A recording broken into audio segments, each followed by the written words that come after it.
ನಮಸ್ಕಾರ. Notes junction YouTube ಚಾನಲ್ಗೆ ತಮಗೆಲ್ಲರಿಗೂ ಆತ್ಮೀಯವಾದ ಸ್ವಾಗತ.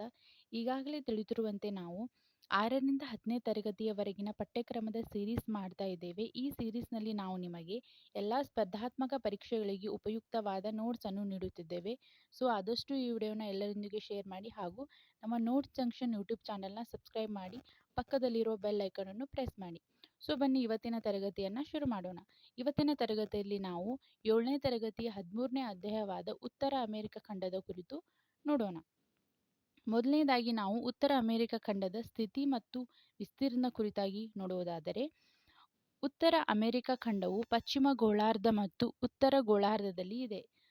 ಇದು ವಿಶ್ವದ 3ನೇ ಅತಿದೊಡ್ಡ ಖಂಡವಾಗಿದ್ದು, ಉತ್ತರಕ್ಕೆ ಆರ್ಕ್ಟಿಕ್ ಮಹಾಸಾಗರ, ಪೂರ್ವಕ್ಕೆ ಅಟ್ಲಾಂಟಿಕ್ ಮಹಾಸಾಗರ, ಪಶ್ಚಿಮಕ್ಕೆ ಪೆಸಿಫಿಕ್ ಮಹಾಸಾಗರ ಹಾಗೂ ದಕ್ಷಿಣಕ್ಕೆ ದಕ್ಷಿಣ ಅಮೆರಿಕ ಖಂಡವನ್ನು ಒಳಗೊಂಡಿದೆ. ಈಗ ನಾವು ಉತ್ತರ ಅಮೆರಿಕ ಖಂಡದ ಪ್ರಮುಖ ದೇಶಗಳನ್ನು ನೋಡೋಣ. Canada, United States of America ಹಾಗೂ ಮೆಕ್ಸಿಕೋ ಇವು ಉತ್ತರ ಅಮೆರಿಕ ಖಂಡದ ಪ್ರಮುಖ ದೇಶಗಳಾಗಿವೆ. ಈಗ ಅಮೆರಿಕ ಖಂಡದ ಭೂರೂಪಗಳನ್ನು ನೋಡೋಣ. ರಾಕಿ ಪರ್ವತಗಳು ಉತ್ತರ ಅಮೆರಿಕದ ಪಶ್ಚಿಮ ಭಾಗದಲ್ಲಿದೆ. ಅಪ್ಪಲೇಶಿಯನ್ ಪರ್ವತಗಳು ಪೂರ್ವ ಭಾಗದಲ್ಲಿದ್ದು, ಮಹಾ ಸಮತಟ್ಟುಗಳು ಮಧ್ಯಭಾಗದಲ್ಲಿವೆ ಮತ್ತು ಮಿಸಿಸಿಪಿ ನದಿ ತಟ್ಟೆ ಕೃಷಿಗೆ ಅತ್ಯಂತ ಪ್ರಸಿದ್ಧವಾದ ನದಿತಟ್ಟೆಯಾಗಿದೆ. ಈಗ ಉತ್ತರ ಅಮೆರಿಕ ಖಂಡದ ಪ್ರಮುಖ ನದಿಗಳನ್ನು ನೋಡೋಣ. ಮೊದಲನೇದಾಗಿ ಮಿಸಿಸಿಪಿ ನದಿ.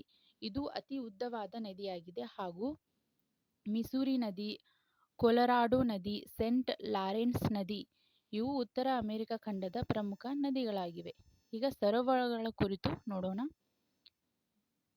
ಗ್ರೇಟ್ ಲೇಕ್ಸ್ ಅಂದರೆ ಮಹಾಸರೋವರಗಳು ಅವು ಯಾವೆಂದರೆ ಸುಪೀರಿಯರ್, ಮಿಚಿಗನ್, ಹ್ಯೂರಾನ್, ಇರಿ, ಒಂಟಾರಿಯೋ ಇವು ಮಹಾಸರೋವರಗಳಾಗಿವೆ.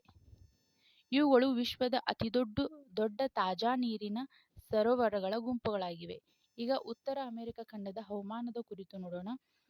ಉತ್ತರ ಭಾಗವು ಅತ್ಯಂತ ಚಳಿ ಪ್ರದೇಶವಾಗಿದೆ. ಮಧ್ಯಭಾಗ ಮಿತವಾದ ಹವಾಮಾನವನ್ನು ಹೊಂದಿದ್ದು, ದಕ್ಷಿಣ ಭಾಗವು ಉಷ್ಣ ಹವಾಮಾನವನ್ನು ಹೊಂದಿದೆ.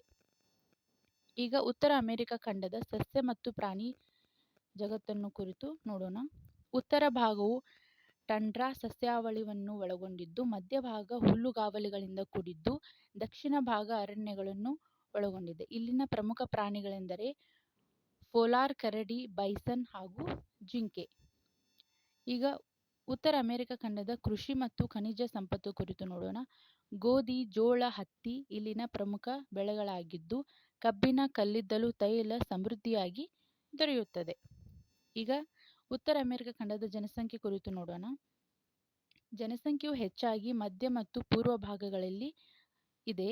ಅಭಿವೃದ್ಧಿಗೊಂಡ ಖಂಡವೆಂದು ಪರಿಗಣಿಸಲಾಗುತ್ತದೆ. ಈಗ ಈ ಅಧ್ಯಾಯದ ಕುರಿತಾದ ಪ್ರಶ್ನೆಗಳನ್ನು ನೋಡೋಣ. ಮೊದಲನೇ ಪ್ರಶ್ನೆ, ಉತ್ತರ ಅಮೆರಿಕ ಖಂಡ ಯಾವ ಗೋಳಾರ್ಧದಲ್ಲಿ ಇದೆ? ಉತ್ತರ ಮತ್ತು ಪಶ್ಚಿಮ ಗೋಳಾರ್ಧದಲ್ಲಿ ಇದೆ. ಎರಡನೇ ಪ್ರಶ್ನೆ, ಉತ್ತರ ಅಮೆರಿಕ ಖಂಡವು ವಿಶ್ವದ ಎಷ್ಟನೇ ದೊಡ್ಡ ಖಂಡವಾಗಿದೆ? ಉತ್ತರವು 3ನೇ ದೊಡ್ಡ ಖಂಡವಾಗಿದೆ. ಮೂರನೇ ಪ್ರಶ್ನೆ, ಉತ್ತರ ಅಮೆರಿಕ ಖಂಡದ ಅತಿ ಉದ್ದವಾದ ನದಿ ಯಾವುದು? ಉತ್ತರ ಮಿಸಿಸಿಪಿ ನದಿ. ನಾಲ್ಕನೇ ಪ್ರಶ್ನೆ, ಉತ್ತರ ಅಮೆರಿಕ ಖಂಡದ ಪ್ರಮುಖ ಪರ್ವತ ಶ್ರೇಣಿ ಯಾವುದು? ಉತ್ತರ ರಾಕಿ ಪರ್ವತ ಶ್ರೇಣಿ. ಐದನೇ ಪ್ರಶ್ನೆ, ಉತ್ತರ ಅಮೆರಿಕ ಖಂಡದಲ್ಲಿರುವ ಅತಿ ದೊಡ್ಡ ತಾಜಾ ನೀರಿನ ಸರೋವರಗಳ ಗುಂಪಿನ ಹೆಸರು ಏನು? ಉತ್ತರ ಗ್ರೇಟ್ ಲೇಕ್ಸ್. ಸೊ ಇದಾಗಿತ್ತು ಇವತ್ತಿನ ತರಗತಿ. ಮುಂದಿನ ತರಗತಿಯಲ್ಲಿ ಸಿಗೋಣ. ಎಲ್ಲರಿಗೂ ಧನ್ಯವಾದ. ನಮಸ್ಕಾರ.